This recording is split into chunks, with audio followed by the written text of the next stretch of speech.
Olá, meus amigos, muito boa noite para todos vocês. Estamos aqui. Estamos aqui. Ai, pronto, aí já vem o ciúme. Você não pode beijar um. Olha lá.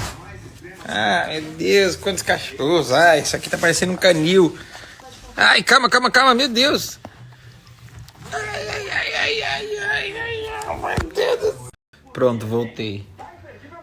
Passando aqui para dar uma boa noite para todos vocês. Amanhã tem show em São João do Meriti, Rio de Janeiro, lá no Via Music Hall. Sempre muito bom fazer o show. Última chamada, então se você quiser ir, aproveite. Não deixe de curtir com a gente. Passando também para agradecer as mensagens, porque ontem eu tava, que nem eu falei, galera, tava futucando o computador, encontrei umas coisas e fiz um desabafo, contei uma história para quem viu, de uma parada que acontecia e uma perseguição que eu tive no comecinho do show. E aí, pô, eu só dividi isso com vocês, assim, sem nenhum motivo, mas a quantidade de mensagem que eu recebi de pessoas falando, cara, parabéns, pô, que bom que vocês nunca desistiram, pô, que legal saber um pouco mais da história e tal. Lógico que tem muita gente curiosa, muita gente perguntando nomes, que eu não posso falar, e muita gente falando, tá, mas Rodrigo, explica melhor como que é o lance do boicote, como que é um lance de, como que alguém persegue, como que é uma perseguição nesse ramo e tal. Então eu vou contar pra vocês, porque a Priscila lembra de uma história que eu vou contar aqui, e até pra contar a história que ela lembrou, eu preciso explicar o mecanismo deles. Então era o seguinte, a gente marcava um show, quando a gente marcava um show, anunciava um show, a gente recebia uma notificação extrajudicial dizendo que o que a gente fazia era um crime, que a gente não podia fazer e que a gente tinha que cancelar o show. Automaticamente a casa de show ou teatro recebia uma igual, a rádio que divulgasse o show recebia uma igual e a empresa que vendia ingresso recebia uma igual. Ou seja, todos os envolvidos recebiam essa carta. E por mais absurdo que fosse, cara de pau que fosse, era um escritório de advocacia muito grande. E aí, qual que era a malandragem? Que o advogado, nosso advogado, ele falava, olha, notificações extrajudiciais, qualquer pessoa pode mandar para qualquer lugar.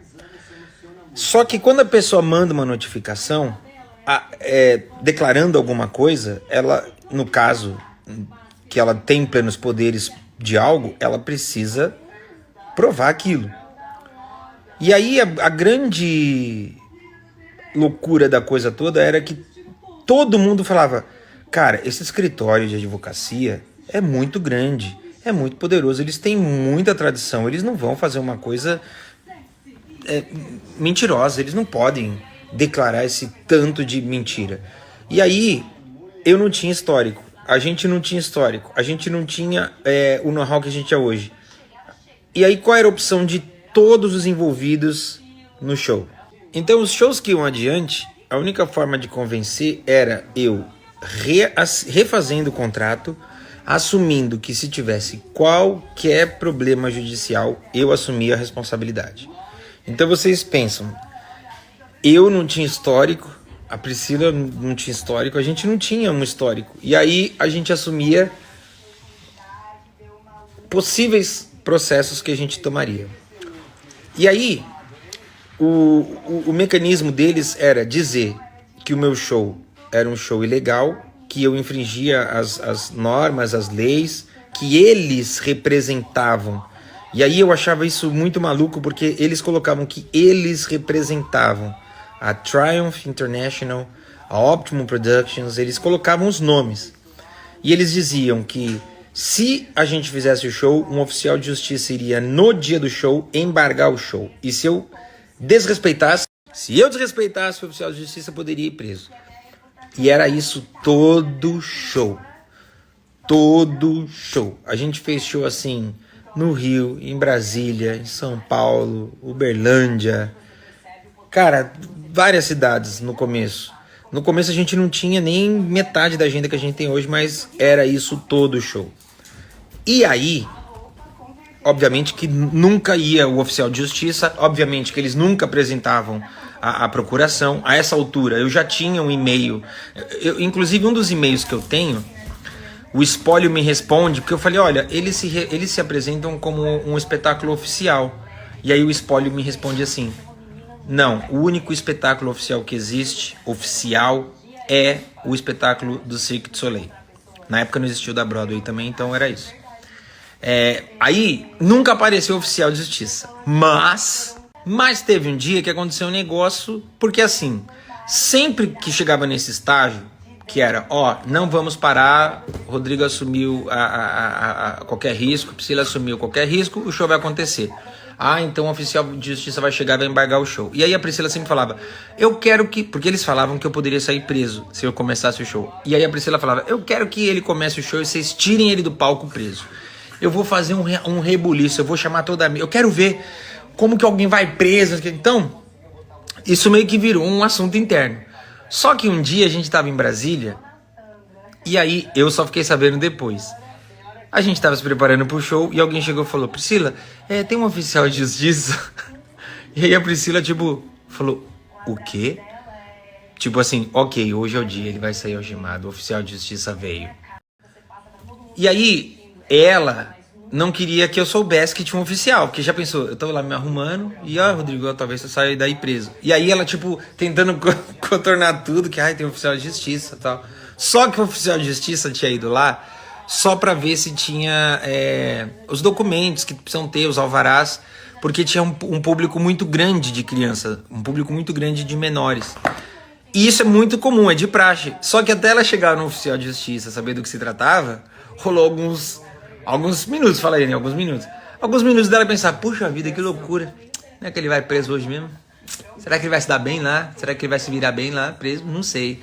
Mas não era. Até porque essa questão de alvará de menores assistir o show, direito autoral, o ECAD é o órgão que fiscaliza, não importa que você já tenha o documento. Eles podem ir no dia e solicitar e você tem que apresentar. E é muito doido porque tinha produtores e empresários que falavam assim, faz o show. Se passar do show, passar uns dias, ninguém for preso, não tiver nenhum processo, a gente faz aqui também. E aí, demorou, mas foi com o tempo que as pessoas foram vendo. Nossa, esse cara fez esse show. Nossa, e eu nunca vou esquecer que a gente fez um show no Espaço das Américas aqui em São Paulo, graças ao Ale da Áudio. E aí foi um momento que muita gente falou, pronto, casa grande assim, agora vai preso. E aí, obviamente, não fui. Aí outros produtores, caramba, então ele não vai preso. Então acho que eu vou fazer um show aqui.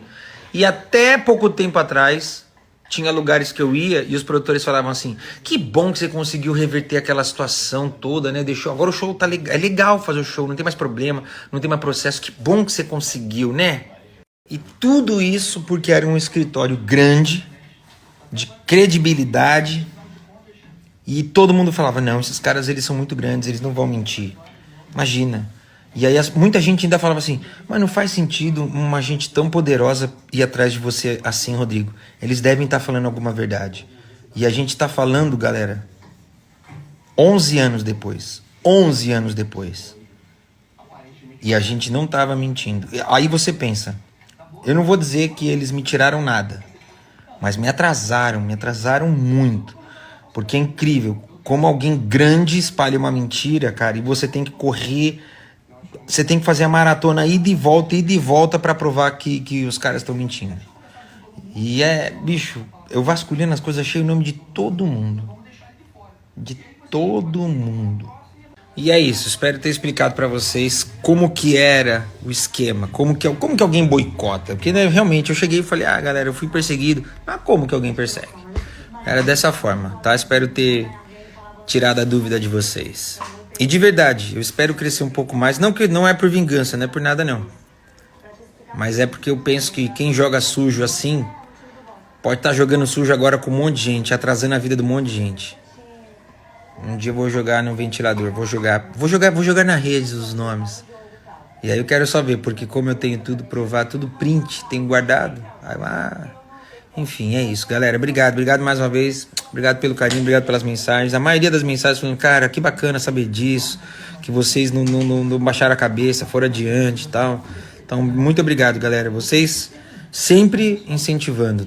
Obrigado do fundo do coração. Bom fim de semana para todos nós.